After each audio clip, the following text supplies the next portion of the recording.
Assalamualaikum warahmatullahi wabarakatuh.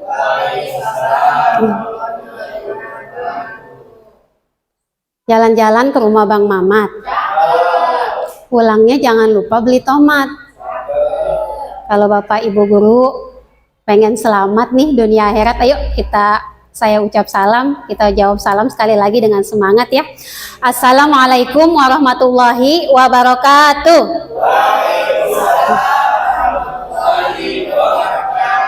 Bismillahirrahmanirrahim. Alhamdulillahi nahmaduhu wa nasta'inuhu wa nastaghfiruh wa na'udzubillahi min shururi anfusina wa min sayyiati a'malina.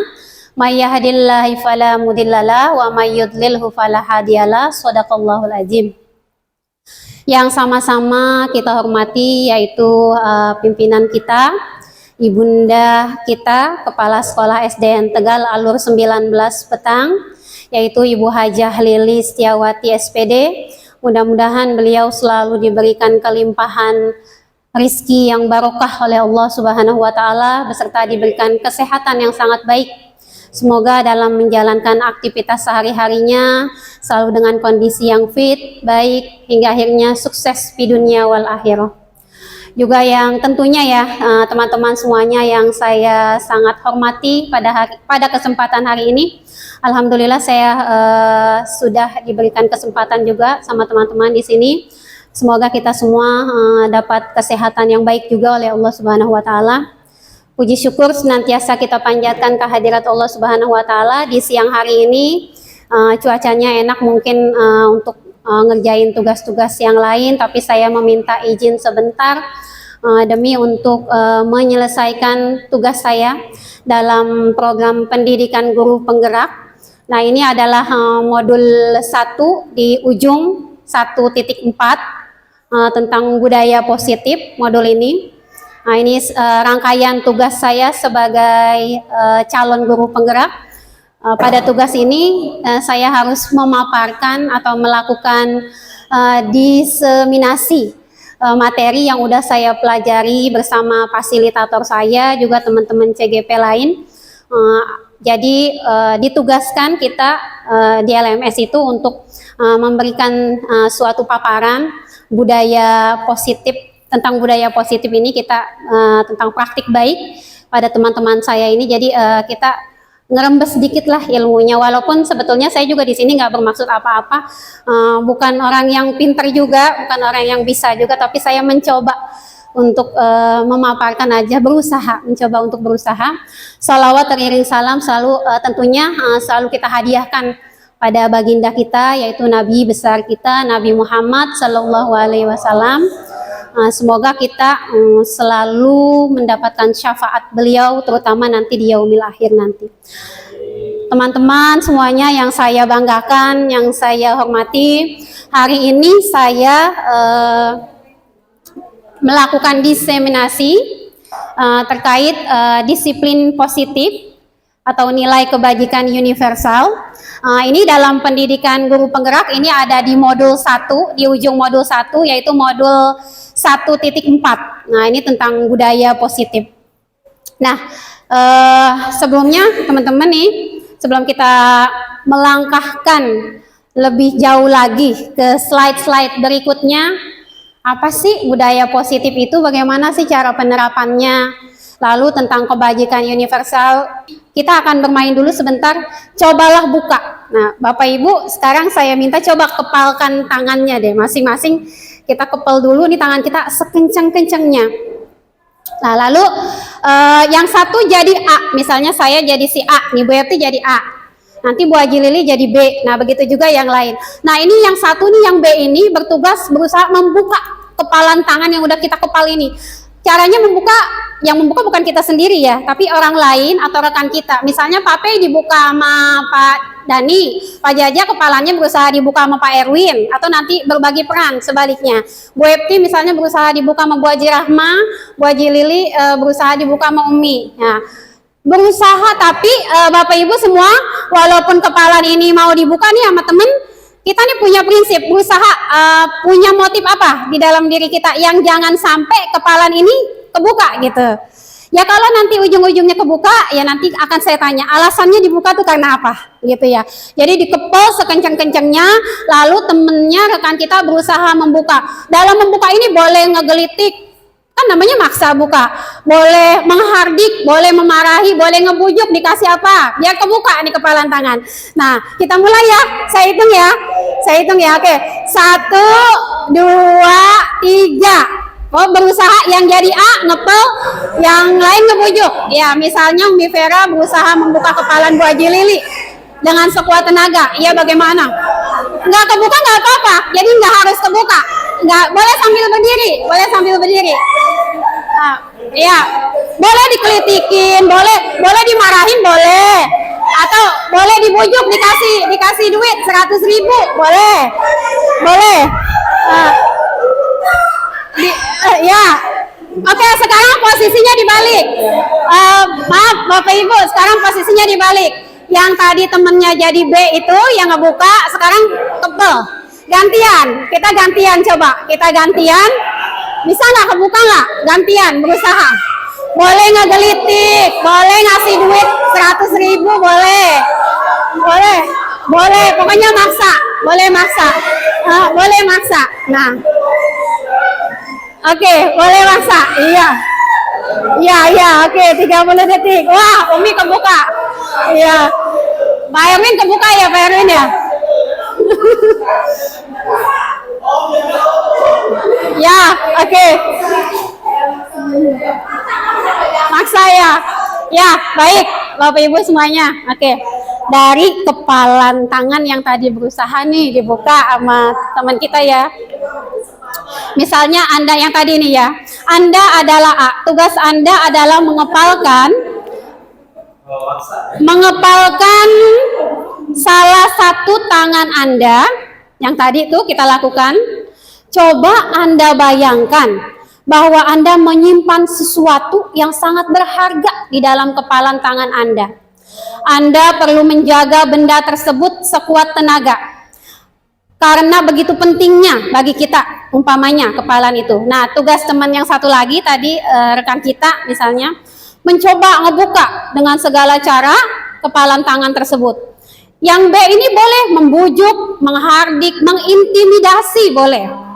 Memarahi juga boleh, atau menggoda, menggelitik juga boleh, atau menawari uang. Misalnya dikasih duit cepean dulu nih di meja nih, ayo kebuka nggak nih, gitu ya.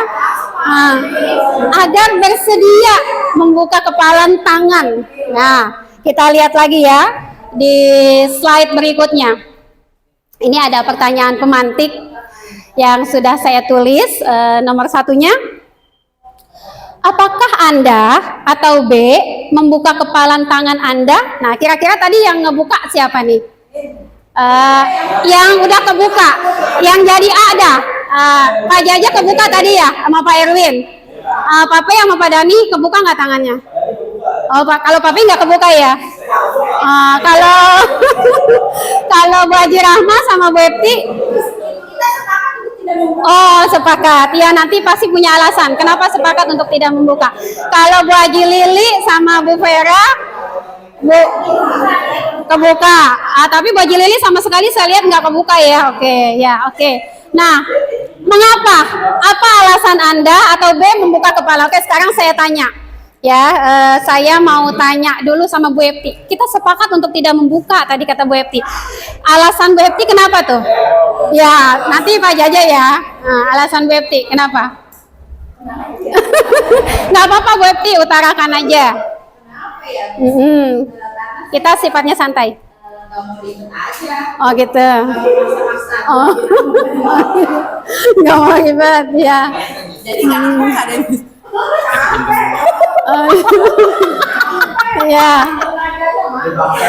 Ya kalau berarti nggak mau ribet ya.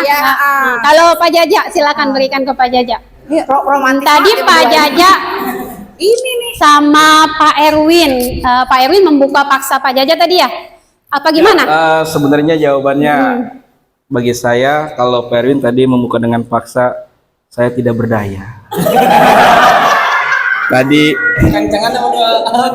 saya memberikan kesempatan kepada Pak Erwin untuk peluang-peluang yang ada.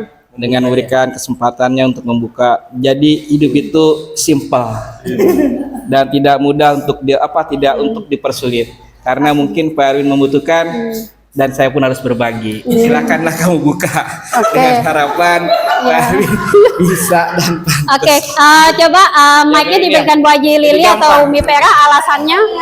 Oh iya. Atau Pak Erwin boleh? Ya. Ya, kenapa bertahan, Bang? Ya boleh, Pak Erwin kebuka nggak tadi waktu dibuka? Nggak kebuka. Tadi pada kesempatan uji coba membuka tangan, saya tidak membuka, saya tidak membuka kepalan tangan saya.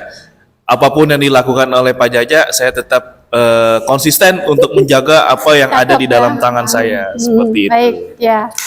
Lalu Bu Haji Lili, ya kita kasih tanggapan dulu nih ibu-ibu yang depan nih, Bu Haji Lili. Bu Haji.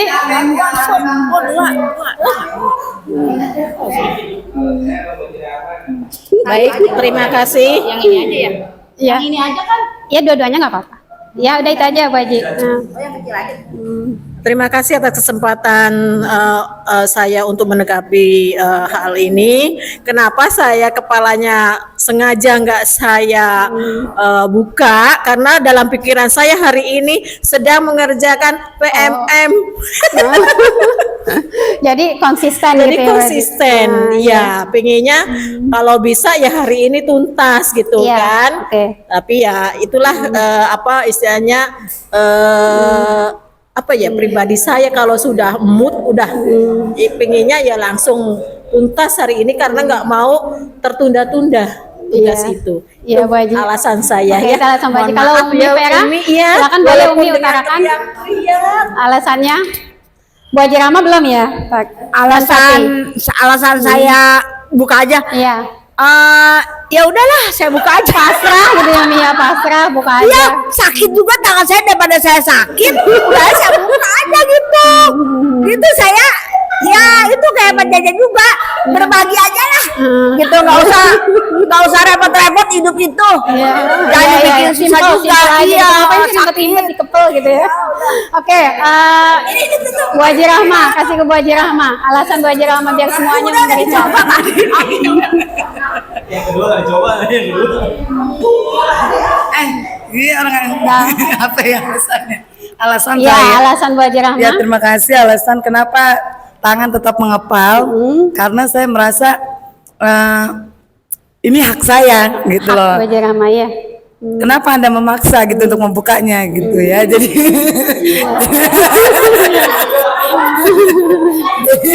merasa Iya.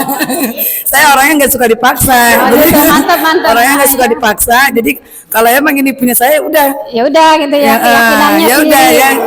Ini nggak boleh. Kalau KPI gimana tadi? Tadi udah mengutarakan belum? Oh, saya ya, belum. coba lagi ya. Tadi yang pertama Pak Padani ya, saya bisikin dia. Suruh buka. Karena Pak Padani baik ya, dibuka aja saya bisikin. Oh gitu. Iya tadi ada kan ya kan? Bisikannya apa tuh? Bisikan mau Iya. kan ya? Iya, itu karena Pak Padani baik gitu. Ini kalau Bu Haji Rahma mungkin nggak mau kalau dia. Iya. Oke, kita kasih plus dulu buat teman-teman semuanya, bagus nih, alhamdulillah. Nah, ya, teman-teman semuanya di sini, apakah Anda membuka kepalan Anda? Kalau ngebuka alasannya apa? Misalnya kalau menutup kepalan tangan Anda, mengapa? Alasannya apa juga? Nah, dalam kegiatan ini sesungguhnya siapa sih yang memegang kendali atau kontrol untuk membuka atau menutup kepalan tangan kita? Oke.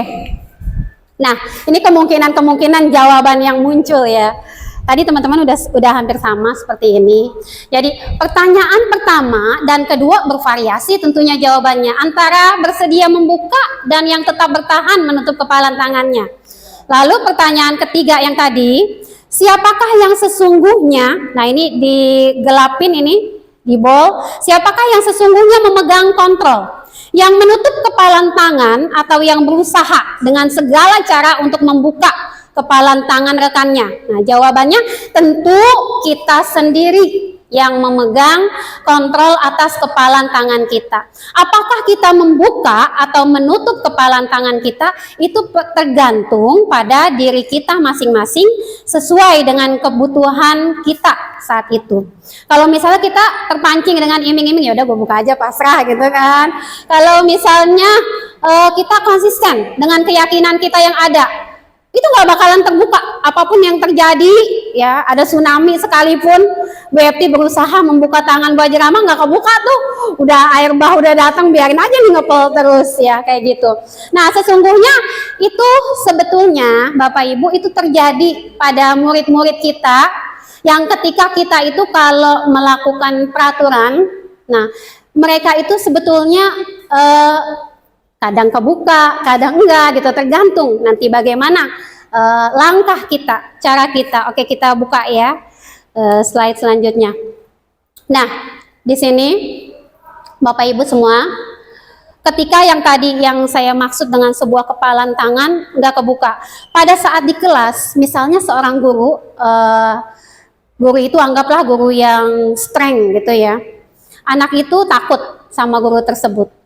Lalu ketakutan dia yang membuat hari itu dari pagi dia datang sampai siang dia pulang, dia bisa belajar dengan diem gitu, nggak kemana-mana. Nah itu posisi kontrol yang diberikan guru itu kan memaksa dia untuk diem kan. Tapi ketika nanti selesai pelajaran guru itu udah selesai, misalnya anak SMP yang tentunya mata pelajaran nih, kalau SMP kan nggak kayak SD, misalnya nih saya kasih gambarannya. Ketika datang guru yang lain berganti, dia berubah perilakunya.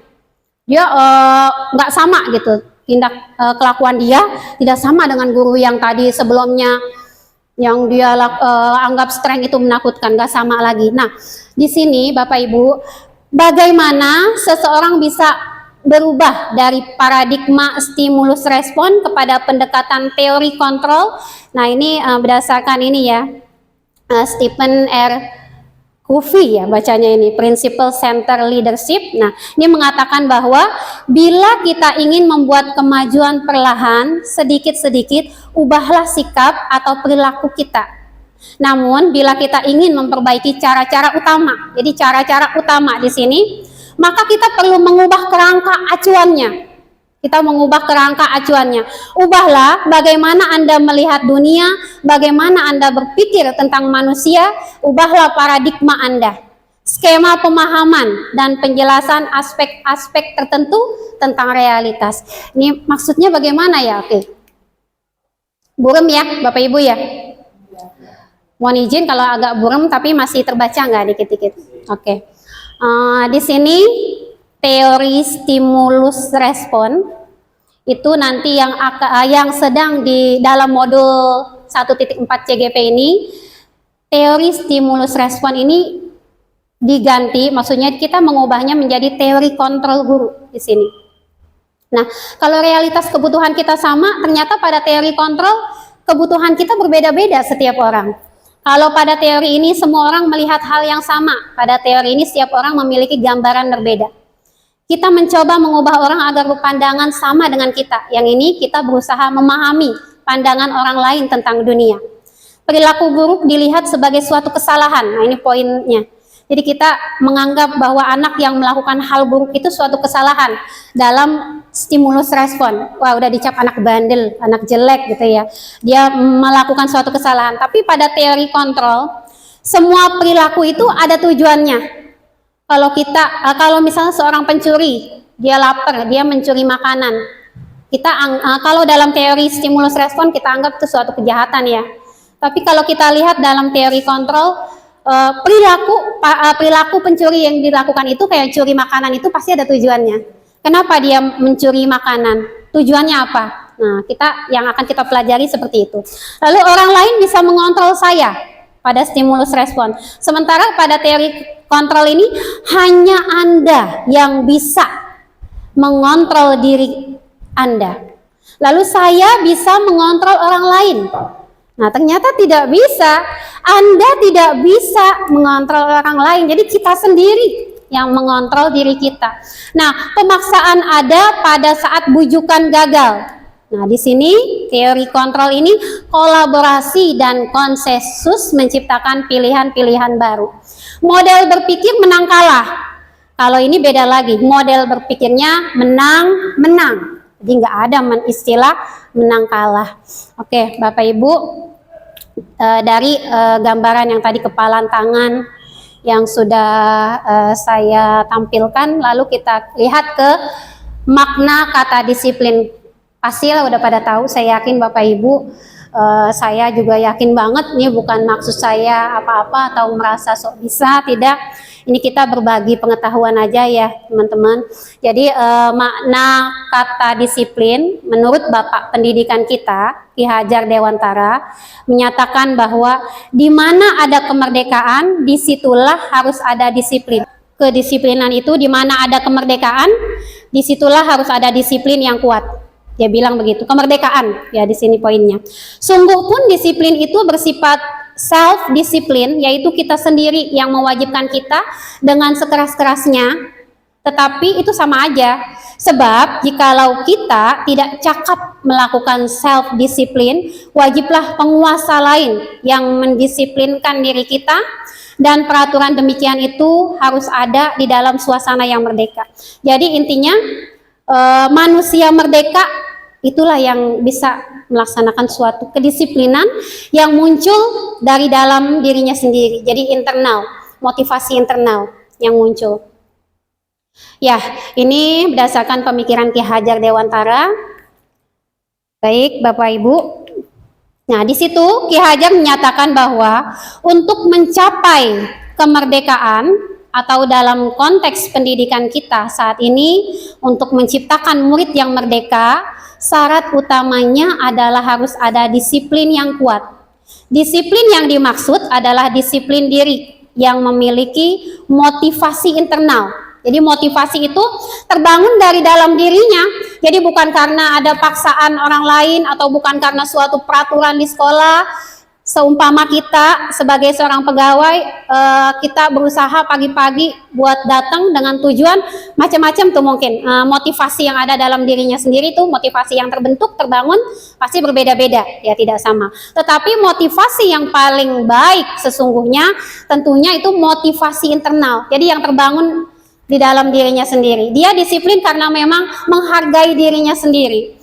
Nah, jika kita tidak memiliki motivasi internal, maka kita memerlukan pihak lain untuk mendisiplinkan kita, atau motivasi eksternal karena berasal dari luar, bukan dari dalam diri kita. Nah, teman-teman, makna disiplin ini juga pernah diutarakan oleh seorang dosen ya, beliau berasal dari Kanada ini, Diana Gossen. Mungkin Diana-nya Restructuring School Discipline. Nah, beliau menyatakan bahwa arti dari kata disiplin ini sebetulnya berasal dari bahasa Latin disciplina, yang artinya belajar. Kemarin saya juga sudah mendengar penjelasan Pak Erwin tentang itu, ya. Jadi disiplin itu artinya belajar. Oke, kita ice breaking dulu ya. Soalnya suasananya siang nih. Ini ice breakingnya gini aja.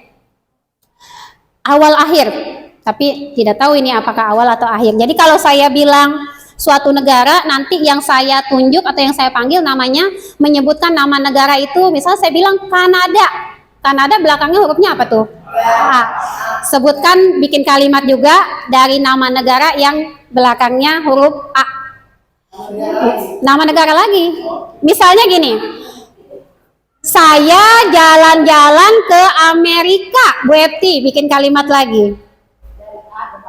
Amerika A, berarti nama negara yang ada huruf A-nya depannya.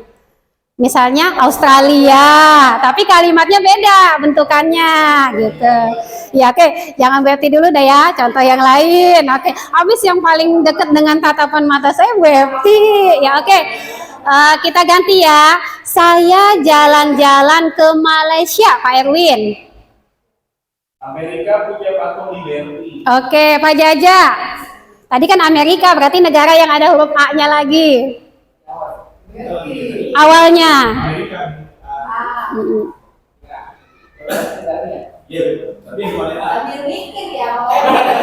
Yang akhirnya A juga nggak apa-apa, Pak Erwin. Amerika akhirnya A. Nama negara yang awalnya A, maksudnya diambil tadi A-nya dari Pak Erwin yang belakang. Pak Jaja yang A lagi apa? Bikin kalimatnya. Maaf ya, pusing ya.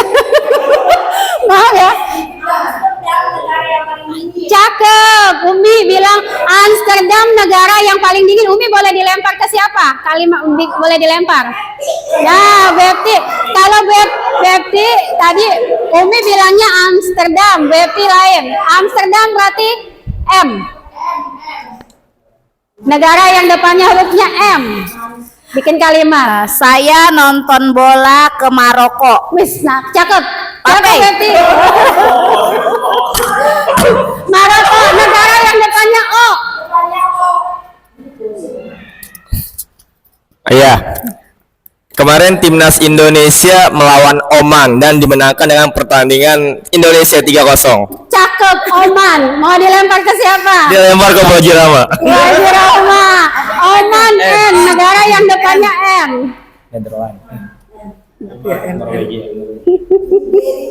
Nigeria ya. Gak apa-apa, kita tungguin. Kita tungguin. Saya jalan-jalan bersama keluarga ke negara Nigeria. Yes. Nigeria, ya Nigeria. A lagi mau dilempar ke siapa? Lempar siapa yang belum baju lili yang Ah, bilang? lagi. Iya, Nigeria. A lagi. Negara pakai A apa ya? Gak apa-apa, Bu Haji. Ditunggu, Bu Haji. Kita betul dulu ini A. Sampai maghrib gak apa-apa. Australia ya? Australia udah belum? Australia tadi saya. Atau Pak Erwin tadi apa? Amerika. Arab Saudi. Iya. Tempat kita pergi umroh, ibadah umroh. Gitu, ya. Mantep, cakep dah semuanya. Mau dilempar ke siapa, Bu Haji? Yang belum? Yang belum. Udah semua ya? Oh, Pak Jaja belum. Ayo Pak Jaja. Negara makmur adalah negaraku sendiri yaitu Indonesia. Coba ulangi Pak Jaja, ulangi. Negara makmur adalah negaraku sendiri yaitu Indonesia. Negara makmur. Ya, mantep. Oke ya. Ya. Oke. Nah, iya, bagus. Duta kemakmuran. Oke, nah itu tadi ice breakingnya ya. Kurang seru ya? Ice breaking kurang seru ya? Seru ya, oke, ya. Ya, Bapak Ibu semuanya, di slide berikutnya ini saya menuliskan tentang nilai-nilai kebajikan. Jadi nilai-nilai kebajikan di sini saya tuliskan ya. Nilai atau prinsip mulia yang disepakati bersama lepas dari suku bangsa, agama, bahasa maupun latar belakangnya yang dianut secara luas. Jadi saya begini menggambarkannya. Kalau misalnya ya Bapak Ibu, saya lebih menyaman nggak pakai itu. Kita kan suka tuh ya kalau bikin peraturan di kelas selalu diawali dengan kalimat negatif ya. Misalnya, contohnya apa ada Bu Haji Rahma yang kalimat negatifnya? Misalnya kita bikin kesepakatan kelas atau peraturan. Kita mulai anak-anak hari ini kesepakatan kelas kita apa nih? Terus ada anak satu angkat tangan. Tidak boleh mencoret. Tidak boleh apa Bu Haji Rahma? Ya. Misalkan contohnya Ya. tidak boleh mencoret-coret tembok. Nah, tidak boleh, misalnya tidak boleh mencoret-coret tembok ya. Ya. Nah, ini misalnya kesepakatan kelas dulu yang dibikin murid kelas 2 Bu Haji Rahma dengan murid-muridnya. Oke. Lalu misalnya kalimat positif atau kalimat negatif nih, teman-teman nih? Negatif. Ya, ini berupa kalimat negatif karena diawali dengan kata Tidak. tidak. Nah, boleh. sekarang dari kalimat negatif ini misalnya kita minta anak-anak kita, anak-anak coba deh kita ganti, kita ubah yuk kalimat ini menjadi kalimat positif. Nah, keyakinan kelasnya apa kalau berupa dalam kalimat positif? Coba. Kalau tidak boleh mencoret-coret tembok, kira-kira kita bisa masuknya kemana? Kalau dalam Menjaga teori? kebersihan. Menjaga kebersihan Menjaga ya. kebersihan. Misalnya positifnya dari kata misalnya menjaga kebersihan. Nah, ini udah berupa keyakinan kelas nih. Nah, dari menjaga kebersihan ini kira-kira Bapak Ibu, ini kita bisa masukkan nggak ke dalam nilai-nilai kebajikan universal? Artinya gini, saya kasih gambarannya dikit lagi. Nilai-nilai kebajikan universal itu banyak beragam dan dari berbagai sumber ada pendapat. Lalu kalau misalnya di kita nih, di Indonesia ya, di dalam Kementerian Pendidikan dan Kebudayaan, Menteri Pendidikan kita Mas Nadiem ini yang lagi menggalakkan sekarang kurikulum Merdeka. Di dalam kurikulum Merdeka itu ada sebuah nilai kebajikan. Nah, ini nilai kebajikan yang sekarang prinsip kita nih di Indonesia seperti ini. Nah, kira-kira dari menjaga kebersihan masuk nilai kebajikan yang mana? Kalau dalam menjaga kebersihan ini, bisa nggak beriman bertakwa kepada Tuhan yang Maha Esa? Bisa kan? Beriman dan bertakwa. Karena kaitannya yang namanya menjaga kebersihan itu ya ini nilai kebajikan yang ini ya. Nah, karena ini udah universal. Kalau kita balik lagi ke sini, nilai kebajikan atau nilai itu atau prinsip mulia yang disepakati bersama, dia lepas dari suku, bangsa, agama, bahasa maupun latar belakang yang dianut secara luas. Nah, ini udah maksudnya definisi dari nilai kebajikan. Nah, ini kita bisa tentuin di kelas, misalnya sama murid-murid kita hari ini bikin kesepakatan kelas ya anak-anak. Nah, nanti kita arahin anak-anak untuk membuat kesepakatan kelas itu jangan dimulai dari kalimat-kalimat yang negatif. Atau pertama negatif dulu, nggak apa-apa nih. Nanti kita bikin lagi sticky note-nya, kita ubah yuk kalimat-kalimat negatif ini jadi keyakinan kelas yang kita yakini bersama. Dalam diri kita bersama nih, kalau tidak boleh mencoret-coret itu keyakinan kelasnya kemana? Gitu di sini. Akhirnya dari keyakinan kelas kita langsung beralih ke ini semua. Nah, nilai kebajikan. Nah, ini sifatnya universal. Jadi nilai ini sifatnya universal. Kalau di Indonesia sesuai dengan kurikulum Merdeka, kita sekarang nih lagi menggaung-gaungkan yang ini. Profil pelajar Pancasila. Jadi diharapkan anak-anak kita, murid-murid kita memiliki profil yang sesuai dengan ini, profil pelajar Pancasila. Kira-kira Bapak Ibu semuanya ada yang tahu nggak? Ini kita sharing aja, kita sharing. Apa sih profil pelajar Pancasila itu sebenarnya? Gimana? Teman-teman, kira-kira pelajar yang bagaimana yang memiliki profil pelajar Pancasila tuh? Boleh kalau ada yang tahu silakan disampaikan, diutarakan. Jadi profil pelajar Pancasila itu pelajar yang kayak gimana sih? Mas Menteri kok ini banget ya lagi menggaung-gaungkan ini nih. Profil pelajar Pancasila. Di sini ada 6 elemen. Nah, sebetulnya kita mengharapkan murid kita nanti keluar atau dia ketika 10 tahun atau 15 tahun yang akan datang sesuai dengan profil pelajar Pancasila. Nah, apa sih sebetulnya arti profil pelajar Pancasila itu? Jadi pelajar yang bagaimana? Saya yakin Bapak Ibu semua udah pada tahu, kita cuma sharing aja. Jadi bagaimana Bapak Ibu? Pelajar Pancasila itu kira-kira pelajar sepanjang hayat, lalu dia memiliki nilai-nilai yang sesuai dengan tentunya nilai-nilai yang sesuai dengan Pancasila. Nah, dan diharapkannya dia nanti bisa berinteraksi, memiliki wawasan yang luas, yang ini nih berkebinekaan global. Jadi pelajar yang diharapkan memiliki nilai-nilai yang sesuai dengan karakter Pancasila, tapi pelajar itu memiliki wawasan secara global. Wawasannya dia secara global. Apa saja elemen dalam profil pelajar Pancasila? Yang pertama ini, udah pada tahu ya semuanya, terutama yang saat ini mengajar di kurikulum Merdeka. Dan kita juga lagi mengerjakan PMM ya. Ini semua tentang ini, profil pelajar Pancasila. Di sini ada mandiri, bernalar kritis, bergotong royong, kreatif, dan berkebinekaan global. Barangkali Bu Haji Rahma mau ice breaking atau yel-yel yang berkaitan dengan profil pelajar Pancasila ini? Oh iya, atau yang lain? Bepti, pelajar Pancasila beriman dan bertakwa pada Tuhan yang Esa dan berakhlak mulia, berkebinekaan global, gotong royong mandiri, kreatif dan bernalar kritis. Iya, bagus. Oke, kita tepuk tangan lagi dong buat kita. Sekali lagi. Ya, Bapak Ibu semuanya. Nah, sekarang kita masuk di slide 3 motivasi perilaku manusia. Jadi, teman-teman, di dalam modul yang saya pelajari saat ini di LMS tuh, modul 1.4 itu ada materi tentang 3 motivasi perilaku manusia.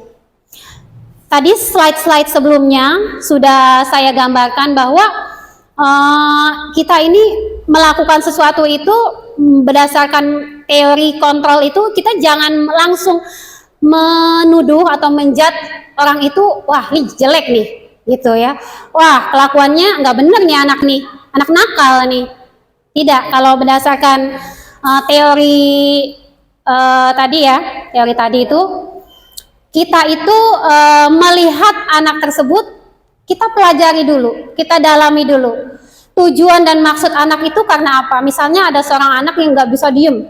Kayak saya pengalaman tuh anak, maunya nyari angin aja. Maunya keluar mulu nyari angin. Kenapa sih anak belajar maunya nyari angin mulu? Ya mungkin karena dia ada kebutuhan yang tidak terpenuhi saat itu di kelas dia. Tidak terpenuhi. Atau ada anak yang emosionalnya gampang naik nih, suka emosi, marah-marah. Kalau sama temennya ngasih tahu sedikit, melotot-melotot, matanya sampai keluar. Kalau itu saya suka bercandain sama dia, Masya Allah, itu mata mau jatuh, udah kayak apa, mau masuk lagi. Nah, kalau dari gambaran saya, pasti ada sesuatu kebutuhan dia yang tidak terpenuhi, mungkin di keluarganya. Begitu saya telusuri, oh ya dia tidak ada ibunya, tidak ada ayahnya, dia hanya tinggal sama neneknya, sama tantenya. Jadi ada suatu kebutuhan yang tidak dia terpenuhi, akhirnya kadang-kadang sikapnya butuh perhatian, berbeda dari biasanya. Lalu ada juga anak yang udah jam pelajaran, makan di kelas, padahal kan udah mulai nih, kita udah mulai ngasih tugas, atau kita lagi jelasin, atau lagi berdoa deh, baca doa, ya, terus dia makan diem-diem di pojokan. Saya tahu tuh makan. Nah, itu kita jangan langsung menghakimi dia dengan bilang, Masya Allah, lu bandel amat atau gimana gitu, makan lagi di kelas. Nah, kita selidiki dulu kenapa dia tuh bisa makan di kelas gitu ya.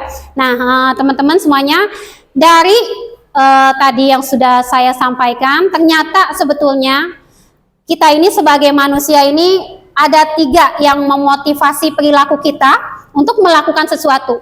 Yang pertama itu untuk menghindari ketidaknyamanan atau hukuman. Misalnya anak itu, waduh ini jamnya Miss Maria harus datang pagi-pagi nih, kalau enggak nanti saya bisa disuruh keliling lapangan 100 kali. Berarti itu unsur yang terbangun dari motivasi itu, dia motivasi ketidaknyamanan dia untuk menghindari hukuman. Lalu untuk mendapatkan imbalan atau penghargaan dari orang lain, ya anak-anak yang bisa jawab ini, ibu kasih duit nih 100.000. Nah, karena dia itu termotivasi karena suatu imbalan atau hadiah itu. Nah, lalu ada juga perilaku motivasi manusia yang berdasarkan untuk menjadi orang yang merdeka. Jadi maksudnya merdeka, inginkan dan menghargai diri sendiri dengan nilai-nilai yang mereka percaya. Artinya dia melakukan itu karena emang berdasarkan keyakinan yang dia percaya dari dalam diri dia sendiri. Dia menghargai diri dia sendiri, menghargai nilai-nilai yang ada, makanya dia melakukan itu. Nah, seharusnya kita atau murid-murid kita tentunya pastinya akan memilih yang ini ya, karena ini terbangun bukan karena unsur eksternal. Jadi ini motivasinya terbangun dari dalam diri kita sendiri, motivasi internal. Jadi kita melakukan sesuatu bukan karena siapa-siapa, tapi emang karena diri kita sendiri. Kita menghargai diri kita sendiri. Kita bangun pagi, bangun lebih awal, kita tuh menghargai diri kita sendiri. Lalu kita juga tepat waktu, kita menghargai diri kita, dan juga nilai-nilai yang kita yakini. Nah, teman-teman semuanya, menurut teman-teman, dari ketiga jenis motivasi tadi, nah motivasi manakah yang saat ini paling banyak mendasari perilaku anak-anak kita nih, terutama ada anak-anak kita di sekolah?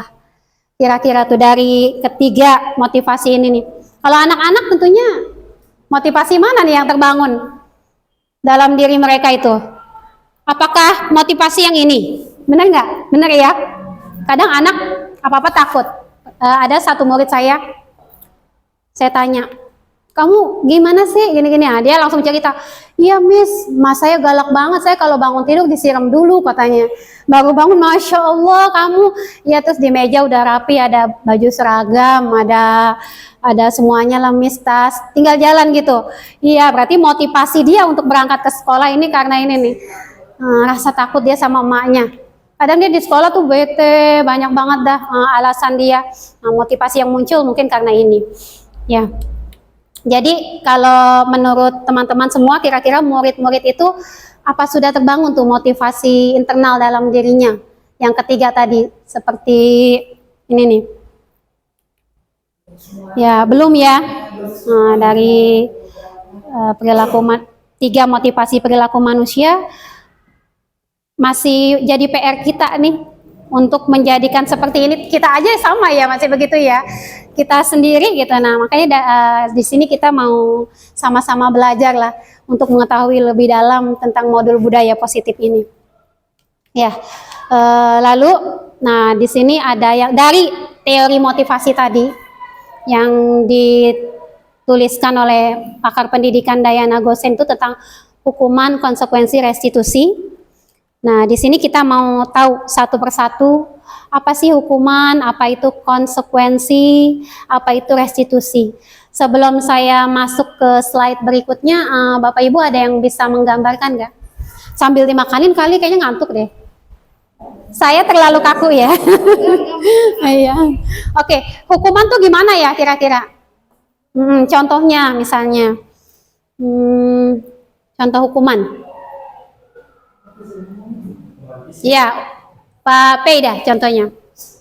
Kalau menurut Pak P, hukuman tuh seperti apa? Hukuman itu efek yang dirasakan oleh siswa. Akibat sesuatu yang dia lakukan ya. Nah, lalu kita memberikan hukuman. Nah, sekarang perbedaannya dengan konsekuensi itu apa? Ada yang bisa jawab? Nggak apa-apa. Kita sifatnya sharing aja, bukan berarti ini yang lebih tahu, ini enggak. Saya juga sama. Saya juga sama lagi belajar. Saya sambil ini juga padahal ngintip-ngintip, ya kan? Oke, kalau konsekuensi itu bagaimana contohnya?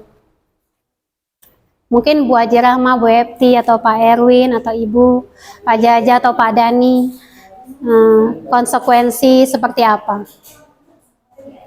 Baik, kita ke slide berikutnya ya. Kita ke slide berikutnya. Nah, kita mau lihat video aja ya.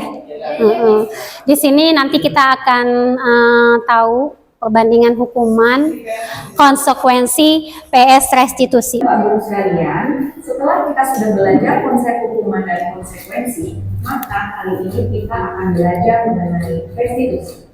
Diharapkan dengan materi ini kita dapat lebih mengerti perbedaan antara tunggu sebentar ya. konsekuensi dan restitusi. Tadi belum semuanya lihat video yang ini. Mungkin barangkali udah ada yang lihat kalau di modul di PMM ada nggak ini? PMM udah ya? Oke, belum nyampe ke sini ya PMM. Nah, yang pertama tadi nampilin gambarannya itu belum ya? Ya, kita lihat dulu ya Bapak Ibu semuanya.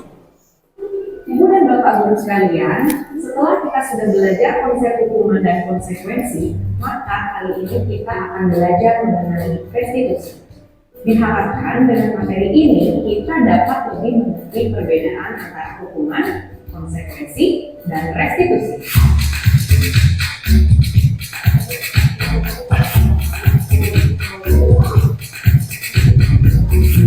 Kamu tidak boleh main di luar ya, karena kamu jalan-jalan sembarangan.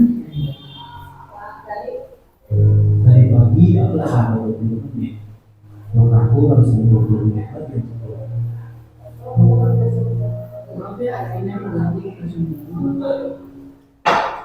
Oke, ini saya stop dulu. Tadi ada 3 adegan. Itu ada adegan A, ada adegan B, ada adegan C ya. Misalnya saya kasih lihat sekali lagi gambarannya yang adegan A. Ya. Nah, kamu jangan coret sembarangan. Iya, kamu coret-coret sembarangan di tembok. Tadi pagi aku terlambat 20 menit. Maka aku harus menunggu mereka di sekolah. Dia nggak pulang karena tadi terlambat 20 menit.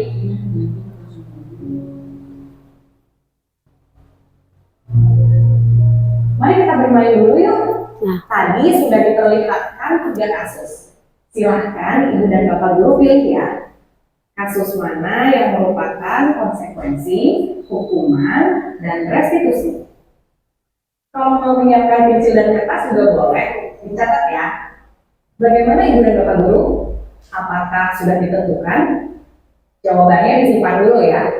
Sebelum belajar restitusi, ada baiknya kita mengingat kembali alasan dibalik tindakan manusia agar memudahkan kita untuk melakukan proses restitusi.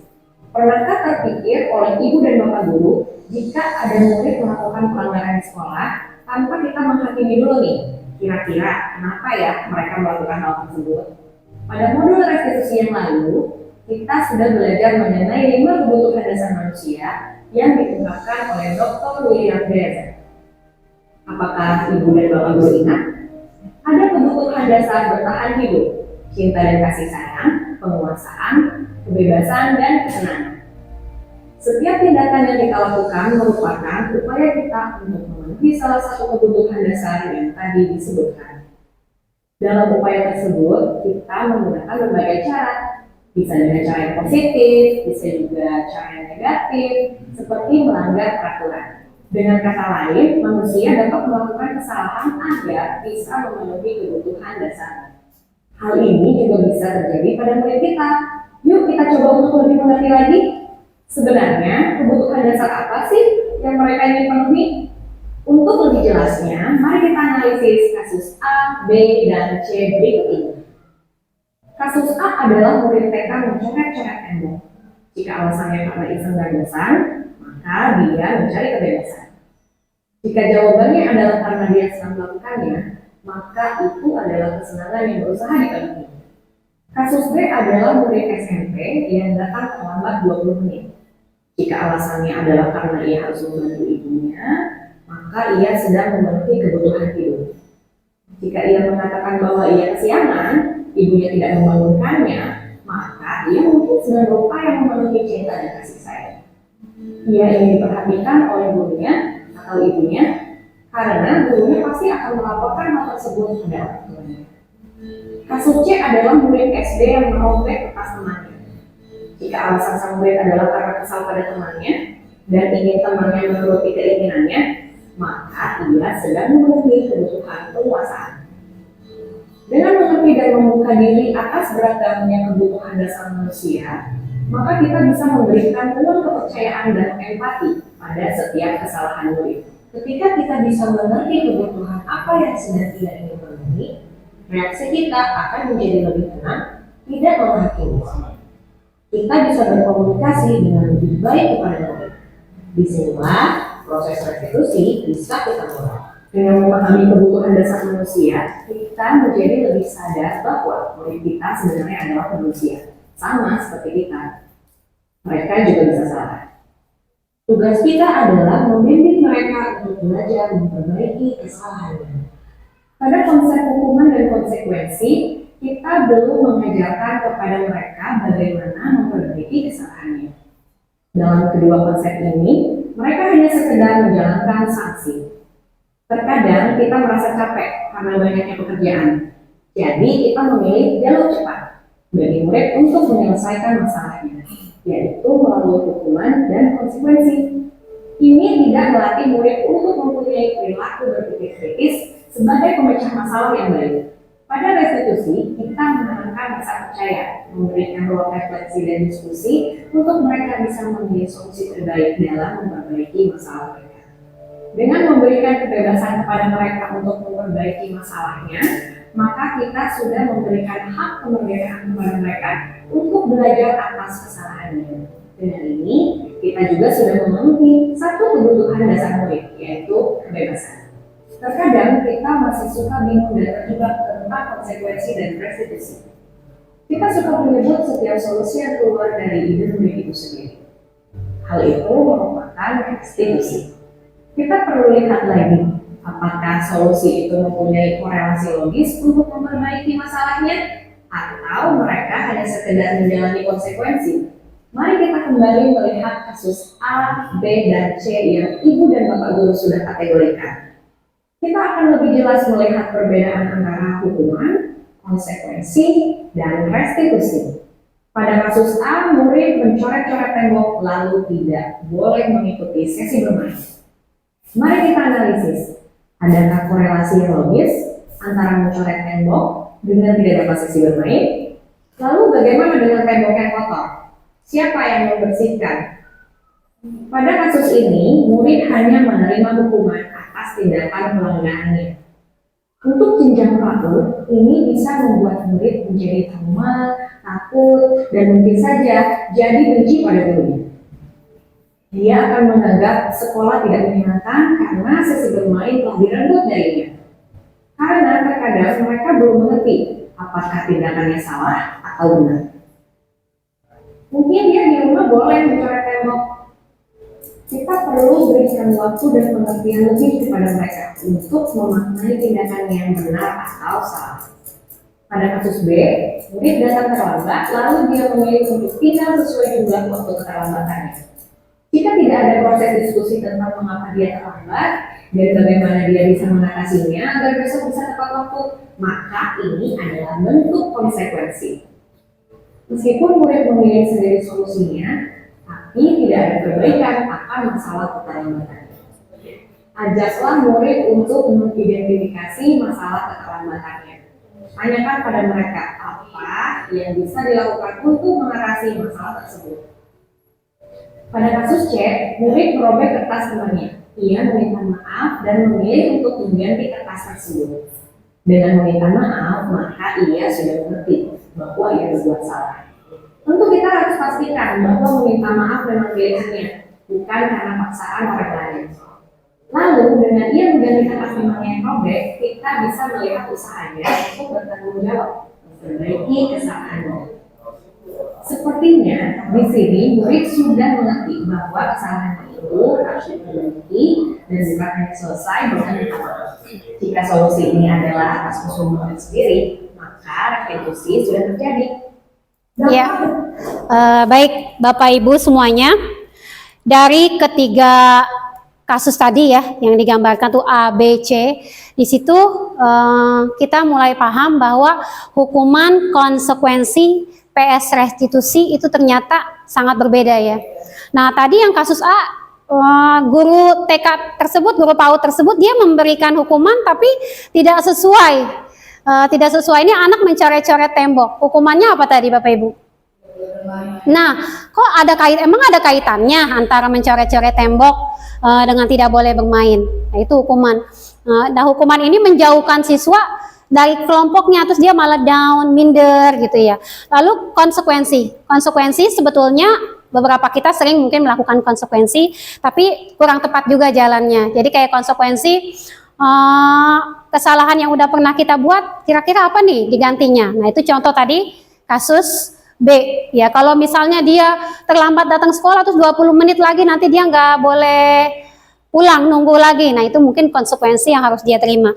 Baiknya bagaimana sih sebetulnya kita dalam menangani hal ini ya? Ya di sini Bapak Ibu semuanya,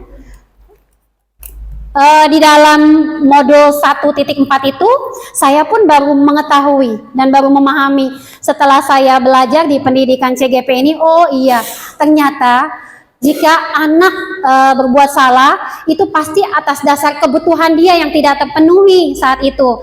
Nah langkah kita apa nih sebagai seorang guru? Kita yang paling bagusnya itu kita berdialog. Nah dalam hal ini namanya restitusi. Jadi proses menciptakan kondisi bagi murid untuk memperbaiki kesalahan mereka sehingga mereka bisa kembali pada kelompok mereka dengan karakter yang lebih kuat. Jadi bukan malah kita mendaunkan siswa, menjauhkan mereka dari kelompoknya dan lain sebagainya. Justru dengan kita merestitusi murid, malah murid itu akan terbangun kepercayaan dalam dirinya dan muncul motivasi internal dia. Jadi kesalahan yang udah dia buat, bagaimana nih solusi penyelesaiannya? Nah, Mengapa keyakinan kelas, mengapa tidak peraturan kelas saja? Nah, ini pertanyaan pemantiknya ya, kita ini aja ini yang kita lewatin aja, tadi udah saya ituin, ada di video itu juga. Nah, ini ya, Bapak Ibu semuanya, jadi di dalam modul itu juga dipelajari tentang posisi kontrol restitusi. Jadi ada penghukum, ada pembuat rasa bersalah. Jadi guru juga menjadi penghukum. Kita kadang yang langsung anak itu misalnya terlambat, kita suruh dia keliling lapangan sebagai bentuk hukumannya. Nah, itu kita di sini sebagai penghukum kalau kita melakukan itu. Lalu pembuat rasa bersalah. Ini videonya kalau kemarin sudah ditayangkan tapi saya tidak nampilin. Nah, pembuat rasa bersalah itu kita seakan-akan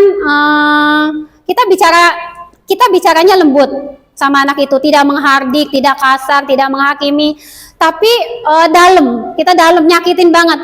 Kamu ini apa nggak kasihan sama ibu, gitu kan? Ibu udah gini, kamu malah berlaku ini. Nah, itu pembuat rasa bersalah kita. Jadi murid ini kalau kita bersikap seperti ini, nah itu motivasinya motivasi eksternal yang terbangun. Jadi dia melakukan sesuatu itu bukan atas dasar keyakinan dia, bukan atas dasar motivasi dia yang ada di dalam diri dia. Lalu jadinya nanti identitas dia gagal, perilakunya, kontrolnya jadi negatif. Nah, lalu guru juga bisa posisinya sebagai teman atau pemantau. Nah, kalau teman kita bicaranya seolah-olah dia teman kita lah, bestie kita, ya janji ya sama ibu ya, kamu pokoknya seperti itu. Nah, kalau pemantau kita bicaranya datar. Kita menanyakan tentang kesalahan dia, tapi kita datar. Nanti di sini ada contoh-contohnya. Nah, bagusnya bagaimana Bapak Ibu semua? Tentunya ternyata nih posisi guru itu dalam melihat kesalahan suatu murid, lalu kita mau menghukum, kita mau menanyakan, kita berdialog, kita posisikan diri kita sebagai manajer. Ya, motivasi yang terbangun itu nanti motivasi intrinsik, identitasnya sukses. Nah, di sini muncullah kontrol diri pada murid.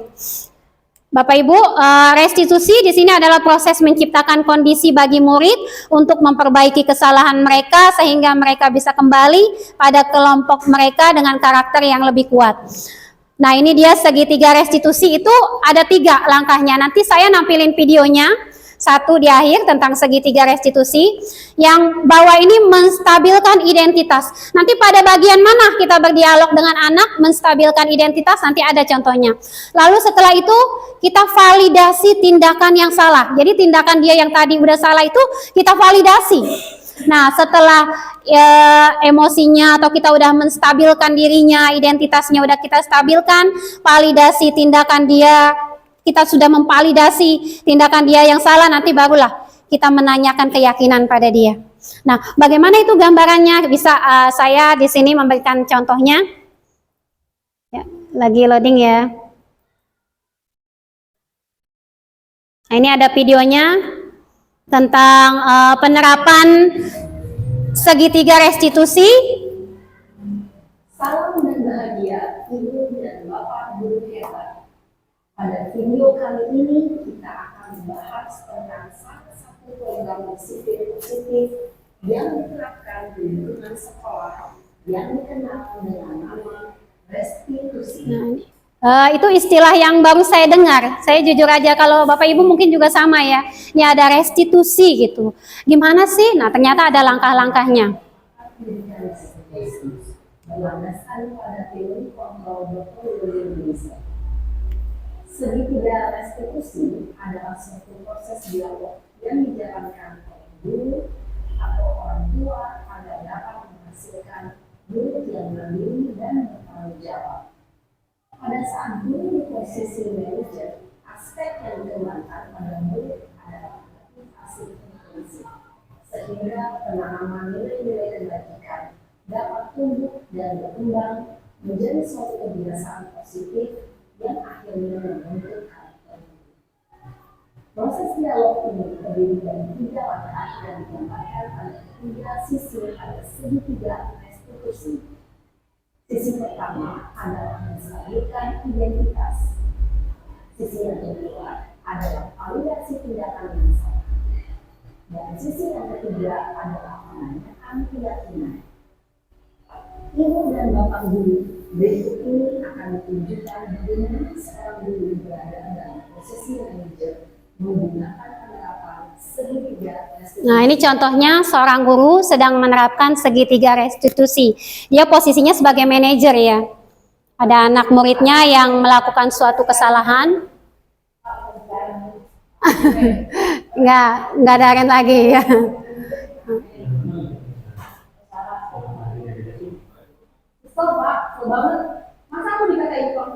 Nah, ini posisinya lagi menstabilkan identitas.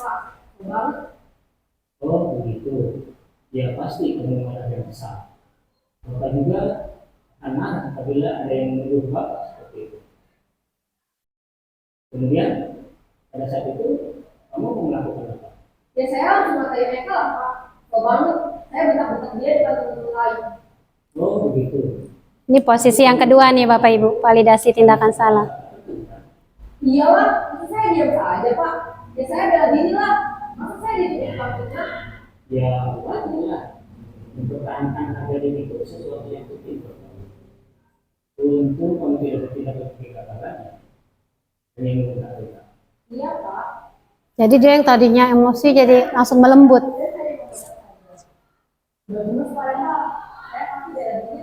Ya pasti ya. Tapi kamu memilih untuk mempertahankan salah. Kamu memilih untuk tidak berbuat lebih parah lagi. Nah, sekarang coba kita lihat lagi tindakan kamu yang mentak-mentak tadi kelas. Menanyakan keyakinan.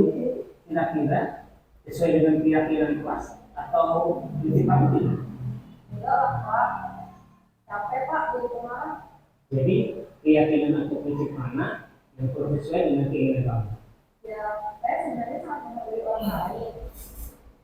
Mungkin hal itu saya menjadi emosi. Jadi tidak membuat sikap itu. Kamu meyakini tidak? Menghargai orang lain itu penting buat kamu. Yakin lah Pak. Iya, setuju. Kita harus saling menghargai. Namun ada juga keyakinan yang kita sepakati yang perlu kita jalankan. Apabila kita sedang marah kan? Ya, saya bisa lebih proaktif. Mulai dengan diri sendiri. Saya bisa jadi lebih sabar, mengambil kebijakan untuk berpikir bahwa apa saja. Kira-kira kamu bersedia memperbaiki masalah ini tidak? Sedia Pak. Kalau kamu memperbaiki masalah ini, kamu akan menjadi orang seperti apa? Saya akan menjadi orang yang bertanggung jawab kali ya Pak. Dan sebagai sesuatu. Iya. Menurut kamu, bagaimana rasanya menjadi orang seperti itu? Ya nyaman lah. Bangga bisa bersabar dan berhati. Baiklah kalau begitu. Yang kita pikirkan bagaimana memperbaiki masalah ini. Ya, Bapak Ibu semua, dari contoh yang tadi sudah ditampilkan di tayangan itu, ternyata kita itu kalau ada anak salah, itu kita usahakan kita restitusi dulu dia. Kita ajak dia berdialog. Pertama kita validasi dulu. Kita pertama tadi stabilkan dulu, menstabilkan identitas dia. Setelah udah stabil, langsung kita naik menjadi validasi tindakan dia. Oh iya, untung kamu nggak bertindak lebih jauh lagi ya. Seperti kita juga ngucapin, iya semua manusia itu pasti berbuat salah. Ibu guru juga dulu pernah berbuat salah kok, gitu. Kita validasikan dia. Nah setelah itu baru udah kita balik lagi ke sini nih. Kita tanyain keyakinan kelas dia. Nah apa sih yang udah kamu yakini? Kira-kira kamu bisa nggak? Apa yang kamu bisa lakukan untuk memperbaiki keadaan ini, untuk memperbaiki masalah ini. Nah itu yang dinamakan restitusi. Dan hal ini juga baru saya ketahui setelah saya mengikuti pendidikan CGP ini. Oh iya ternyata begitu. Mungkin dari kita semua pernah mungkin ada yang melakukan restitusi, tapi hanya sebatas satu aja, apa misalnya menstabilkan identitas aja gitu ya. Atau mungkin validasi yang salah mungkin pernah. Jadi nggak sampai melakukan sampai segitiga restitusinya. Begitu Bapak Ibu semuanya. Nah, ini contoh kasusnya kita baca sekilas saja. Nah, ini baca ya coba Pak Jaja, saya mohon maaf Pak Jaja untuk membacanya secara sekilas saja sebentar aja.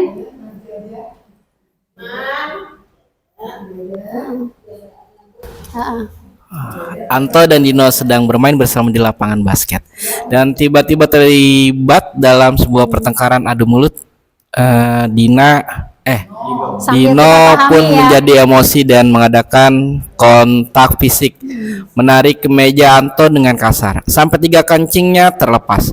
Pada saat itu guru piket langsung melerai mereka dan membawa mereka ke ruang kepala sekolah. Ibu Suti sebagai kepala sekolah berupaya menenangkan keduanya, terutama Dino. Dino, sepertinya kamu saat ini sedang marah sekali. Mendengar itu, Dino pun mengalir bercerita tentang kekesalan hatinya. Ibu Suti pun melanjutkan bahwa membuat kesalahan adalah hal yang manusiawi dan bahwa mempertahankan diri adalah hal yang penting.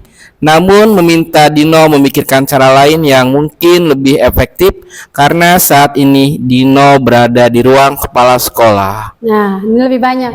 Mohon izin kita bergantian, Pak Pe. Ibu Suti melanjutkan bertanya tentang keyakinan sekolah yang disepakati, serta Cepat aja, Pak Pe, nggak apa-apa. serta apakah Dino bersedia memperbaiki kesalahan yang telah dilakukan. Sebenarnya tuh kita udah melaksanakan ya Betul. di kelas ya sehari-hari ya. Itulah yang tadi. Ya, jadi pas tahu begini, oh itu namanya restitusi, gitu ya. Jadi, oh kamu kenapa tuh kamu tuh kayaknya ngantuk ya? Misalnya nih ya di kelas ngantuk ya, di tidur aja. Kenapa kamu ngantuk? Alasannya ya, kita gali diungkapin dengan alasannya. Oh kalau gitu, makanya kamu jangan tidur malam-malam, gitu-gituin ya. Iya. Oh berarti memang itu kita udah melakukannya gitu, maksudnya bukannya hal yang baru, cuma kita nggak tahu itu teori apa gitu doang sih. Iya. Ya udah. Ya.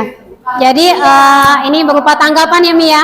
Sebetulnya disadari atau tidak, kita sebagai guru ini sudah melakukan restitusi ya. Ya mungkin hanya satu tingkatan aja yang kita lakukan, atau bahkan mungkin dengan tidak kita sadari kita sudah mempraktekkan secara keseluruhannya. Ya, intinya sekali lagi Bapak Ibu, kita dalam melihat anak yang berkaitan dengan keyakinan sekolah, budaya positif ini, kita hindari hukuman atau konsekuensi. Setidaknya kita berdialog dulu lah kalau anak itu melakukan suatu kesalahan, gitu ya. Jangan cepet-cepet Iya. hukuman ya. Pak Jaja barangkali. Iya. Betul. Ya, nanti bisa dibantu rekan saya. Ya, jadi pertanyaannya gini, kalau berbicara masalah hukum, sekarang ini kita menerapkan tentang yang tadi Ibu paparkan tadi.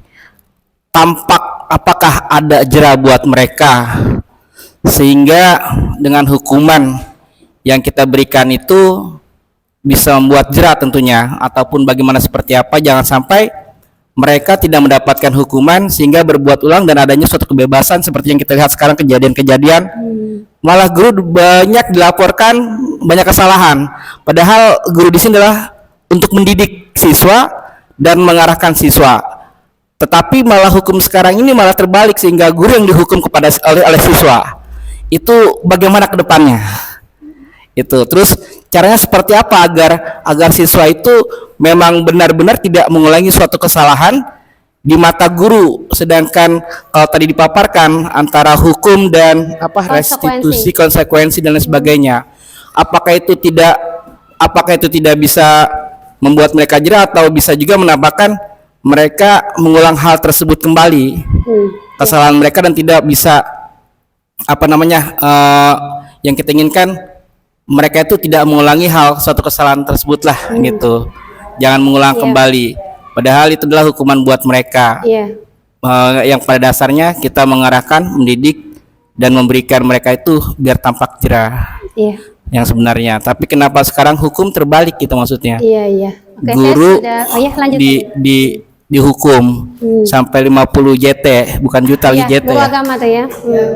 Guru agama. Iya, padahal kan itu gara-gara nyuruh sholat. Apakah dengan tampak seperti ini gitu, dengan profil Pancasila, siswa merdeka gitu. Iya. Makasih. Assalamualaikum warahmatullahi wabarakatuh. Waalaikumsalam warahmatullahi wabarakatuh. Saya mencoba menjawab aja ini mah sepengetahuan saya ya, Pak Jaja. Jadi untuk kelima posisi kontrol itu bukan berarti kita tuh melepas semuanya. Jadi hal yang paling kita lakukan itu maksudnya kita menghindari bentuk hukuman yang sifatnya tidak ada kaitannya dengan suatu kesalahan yang dilakukan anak. Kalau tadi yang Pak Jaja utarakan gini, kan kita hukuman nih buat jerak anak ya sebetulnya ya, buat jerak anak, jangan dia ngulang-ngulangin lagi. Nah, kalau jangan sampai dia ngulang-ngulangin lagi, oke, misalnya sama guru A, dia anak itu nurut, pinter, nggak melakukan apa-apa, tapi nanti ketika sama guru B, dia berulah atau nakal lain sebagainya. Kita kembali lagi pada yang tadi sudah tentang kebajikan ini, kebajikan universal, tentang keyakinan kelas lagi, kita kembaliin lagi. Nah, makanya pasnya kita melakukan segitiga restitusi, melakukan dialog nih pada siswa untuk menghindari hukuman. Nah, kita tanya dia agar terbangun motivasi intrinsik, jadi motivasi yang ada di dalam diri dia. Intinya sih motivasi yang ada di dalam diri dia. Setiap anak tuh itu dulu deh yang bisa membuat terbangun di dalam diri dia, agar tidak ada lagi melakukan suatu kesalahan. Jadi kalau hukuman itu kan sifatnya itu kaitannya dengan dia melakukan sesuatu karena tadi 3 kebutuhan dasar manusia itu. Karena adanya dia dihukum, akhirnya besok dia tidak melakukan. Oke, besok dia tidak melakukan. Mungkin nanti dia akan mengulanginya lagi. Artinya itu tidak permanen, Pak Jaja. Tidak permanen. Nanti balik lagi dah kepada hal yang awal. Nah, bagaimana nih supaya terbangun situasi budaya positif yang benar-benar budaya positif lah yang sesuai kita harapkan, kita terapkan dengan cara melakukan restitusi ini, gitu. Berdialog dulu lah, hindari sebisa mungkin hukuman, apalagi hukuman yang bersifat fisik. Tapi bukan berarti kita tidak melakukannya. Jadi kita sebagai seorang guru, artinya kita punya banyak cara gitu loh, fleksibel. Tapi kalau hukuman yang bersifatnya fisik ya kita hindari, sebaiknya dihindari. Mungkin jawaban saya pasti kurang puas saja ya. Boleh ditambahkan sama yang lain. Kenapa ketika seorang guru yang salah harus dilaporkan kepada pihak yang berwenang? Dan kedamaian dijelaskan di media sosial, banyak suatu kesalahan yang dilakukan oleh guru yang pada dasarnya adalah kita adalah seorang guru dituduh dan ditiru serta mendidik. Tapi kenapa siswa sekarang itu jadi seolah-olah kenapa nggak diterapkan di siswa kalau seumpamanya kesalahan itu ada di siswa atau di guru? Yang kenapa gurunya yang disalahkan ya? Iya, kembali lagi kepada orang tua. Nah, itu dia. Nah, yang sebetulnya ini juga penting, orang tua juga harus mengetahui budaya positif. Jadi ini benar-benar kolaborasi antara guru, orang tua, sehingga di rumah pun dia menerapkan seperti itu. Di sekolah diterapkan oleh guru, mungkin akhirnya terhindar deh hal-hal yang seperti tadi Pak Jaja sampaikan, guru kok dilaporin padahal kan niatnya benar gitu ya, gitu mungkin. Terus kira-kira dengan profil Pancasila ini apakah sudah pas gitu di siswa atau di guru gitu? Gitu aja. Oke, itu buat nanti buat semuanya. Iya betul. Mungkin ada tambahan dari Pak Erwin atau coba saya nambahin ya. Pak Erwin mau menambahkan ya silakan. Bismillahirrahmanirrahim. Saya coba menanggapi pertanyaan Pak Jaja terkait dengan efek jera gitu dari hukuman dan apakah efek jeranya itu kepada anak-anak gitu ya. Sebenarnya dari paparan dari Bu Maria itu efek jera itu ingin dirubah menjadi sebuah keyakinan yang tertuang dari nilai-nilai kebajikan universal. Jadi gitu, efek jera itu sebenarnya tidak bisa kita ciptakan gitu, karena manusia kalau kita menggunakan dengan tujuan efek jera, dia akan balik lagi kepada dengan siapa dia berhadapan. Ketika dia berhadapan dengan orang lain, otomatis dia berubah kembali gitu, berubah kembali kepada naluri dia secara alamiahnya gitu kan. Dia akan menghormati hukuman itu dengan si A yang menjalankan peraturan itu. Ketika dengan orang lain belum tentu dia akan balik lagi seperti itu. gitu Pak Jaja. Jadi efek jerak di sini adalah pendisiplinan sih sebenarnya, lebih ke arah pendisiplinan. Karena kan hukuman itu kan juga sebenarnya tujuannya mendisiplinkan kan gitu ya. Nah balik lagi konteks tadi Bu Maria sampaikan kepada disiplin itu artinya belajar gitu. Artinya belajar kita memang untuk bisa menerapkan nilai-nilai keyakinan itu butuh proses, butuh pembelajaran. Nah ketika proses pembelajaran itu didampingi oleh seorang guru, maka sebaiknya tidak dengan hukuman-hukuman itu gitu, tidak memberikan hukuman baik secara fisik maupun verbal gitu. Menurut saya seperti itu.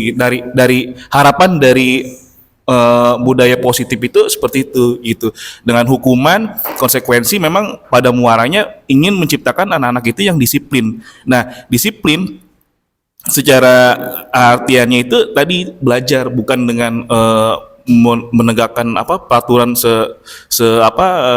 taat-taatnya gitu, dengan cara diancam gitu kan. Kalau nggak menjalin aturan ntar mungkin efeknya itu salah satu ada dampaknya, baik dampak jangka panjang maupun jangka pendek. Nah masuklah budaya positif ini gitu kan, dengan memperkenalkan nilai-nilai keyakinan universal dimanapun dia berada itu pasti akan ada. Jadi kita berjalan bersama-sama itu bukan karena suatu aturan, tapi memang nilai-nilai universal ini mau di sekolah, mau di masyarakat, mau di tempat dia bermain itu berlaku. Nah kita memperkenalkan itu di kelas ini gitu kan.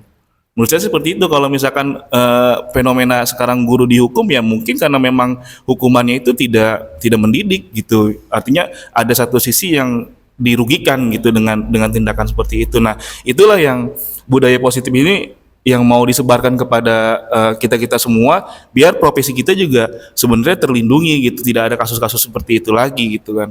Gitu Pak Jaja.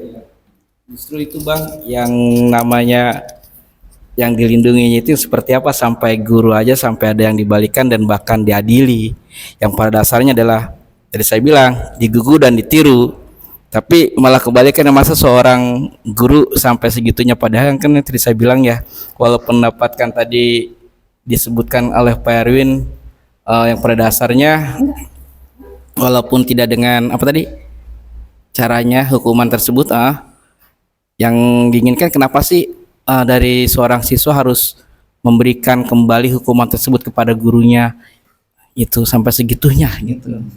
Itu tadi Pak Jaja, karena ada yang dirugikan. Bahkan kekerasan pun semua kan orang bisa, kekerasan itu kan hak semua orang ya untuk mendapatkan perlindungan gitu kan ya. Baik ya terlepas dari guru dengan murid, kalau memang terjadi tindakan kekerasan ya boleh saja, maksudnya ya hak dia gitu untuk mendapatkan keadilan. Saya dipukul loh dengan si ini gitu kan. Nah dalam hal ini kasusnya guru dengan murid gitu kan. Tapi sebenarnya lebih lihat kekerasannya gitu loh. Kekerasan itu kan memang tidak boleh dilakukan oleh siapapun gitu kan, walaupun dia notabene guru dengan murid gitu kan. Bahkan suami dan istri pun juga sebenarnya kan ada suatu kewajiban untuk mengajarkan gitu. Tapi ketika tidak ada yang mau menjalankan salah satu, sehingga ada terjadi unsur kekerasan, tetap aja salah. Karena apa? Kekerasan itulah yang salah gitu. Nah kekerasan itu tidak berlaku dimanapun.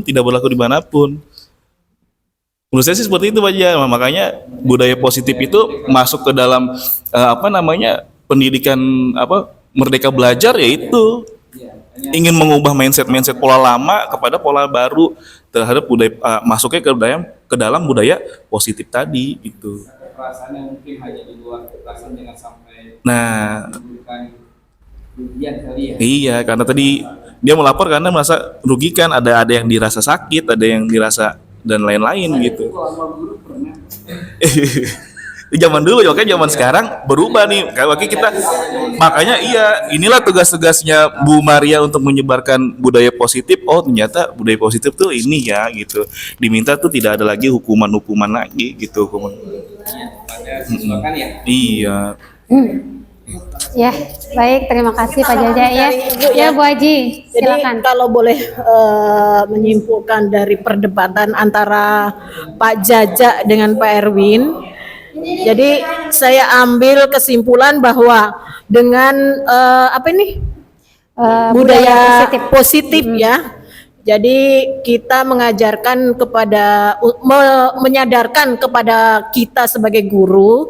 Jadi mengubah paradigma, mengubah mindset kita supaya walaupun itu anak didik yang istilahnya jauh dari umur kita, jadi kita sebagai guru harus memanusiakan mereka gitu loh. Artinya apa yang terjadi ke mereka seandainya terjadi pada diri kita pun mungkin akan merasakan perasaan yang sama gitu.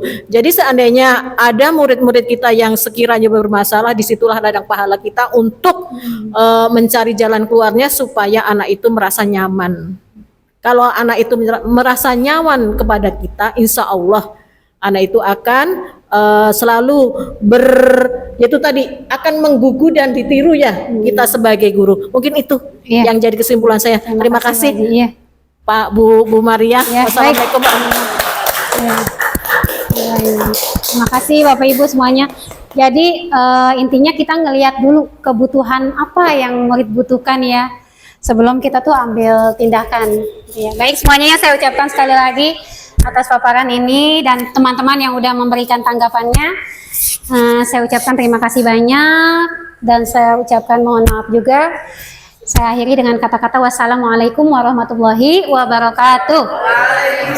Bismillahirrahmanirrahim. Assalamualaikum warahmatullahi wabarakatuh. Perkenalkan saya Kepala Sekolah SDN Tegal Alur 19 Petang, Ibu Hajah Lili Setiawati.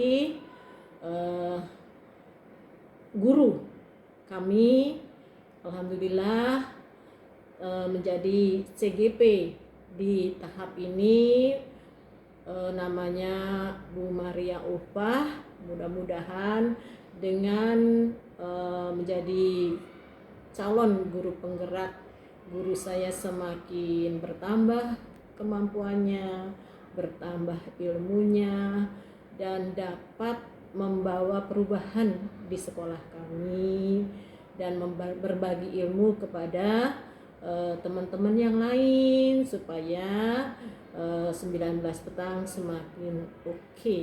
Terima kasih. Itu saja yang dapat saya sampaikan. Mohon maaf lahir batin. Wassalamualaikum warahmatullahi wabarakatuh.